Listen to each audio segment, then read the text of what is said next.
Hi there! Welcome back to this mini video series, How to Make Your English Practice Meaningful. Today is day 2 and it's my favourite. Today I want you to think about your English bubble. By your English bubble, I mean all of the things that you do in English or the language that you're practicing that are not studying. It's no secret that to reach an advanced, proficient, high level in any language, you need a lot of input. You need to read a lot, watch a lot, listen a lot. I have no doubt that in your classes, if you're taking classes, your teacher is providing you with material.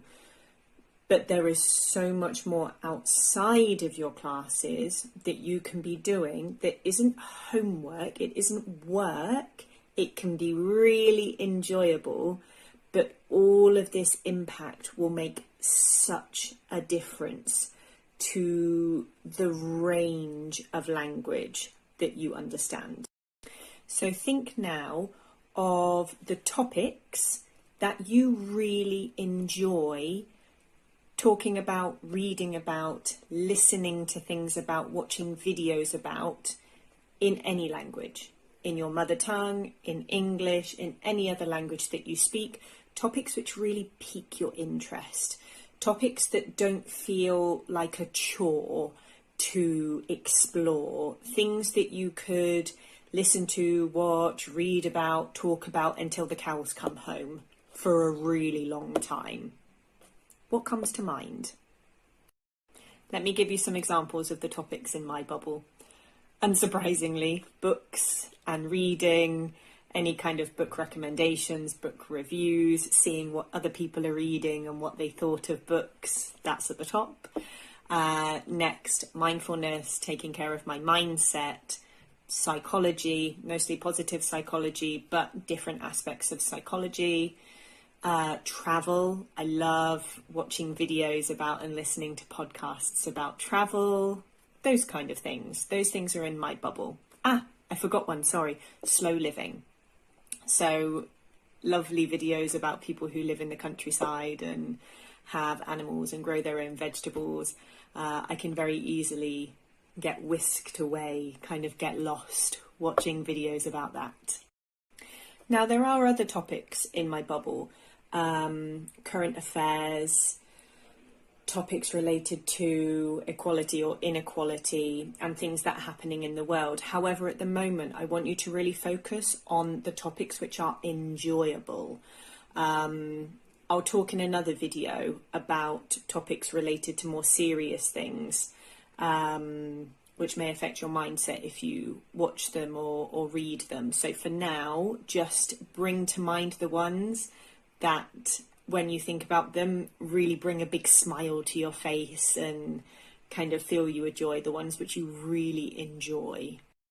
So now you know what those topics are, you're going to look for reading material, listening material and watching material on those topics.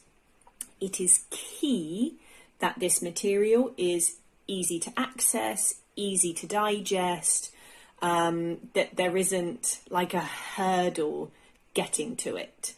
So for podcasts, have a podcast app on your phone and a podcast that's easily accessible. Subscribe to the podcast, follow the podcast so that the updates will automatically come up on your feed. If there is a particular publication that you like reading, you could sign up to that email newsletter so that the emails come directly to your inbox and you don't have to go looking for articles to read on that topic. Videos, you can subscribe to the videos on YouTube, so again, they show up automatically on your feed. You don't need to go overboard with these resources. You don't now need to go out and find 20 different resources to read and watch and listen to. Just a couple. Thinking about my own Italian bubble, there are 2 YouTubers that I enjoy watching at the moment. 3 or 4 podcasts. Yeah, 3 or 4 podcasts. And one website, one email newsletter I'm subscribed to. and a couple of books, but I'm going to address reading in a different video, so you don't need to go overboard. If you aren't sure of where to find those resources and you would like a hand, you would like some help, add a comment with the topics that you're interested in and I'll send you some recommendations. Or send me a direct message and I'll do the same. Tell me the topics that you're interested in. If there are already any other resources out there that you tell me those resources and I'll send you some recommendations. And that's it for today. Tomorrow we'll go over how to use the resources in your English bubble, but for today just think about those topics which you really enjoy learning about or diving into, and have a think about a couple of resources that could be in that bubble. If you already have your English bubble set up, or whatever you refer to it as, you might not call it your bubble, feel free to drop the resources that you use into the comments because they may be useful for someone else. Great. I hope that's been useful and I'll see you again tomorrow. Bye.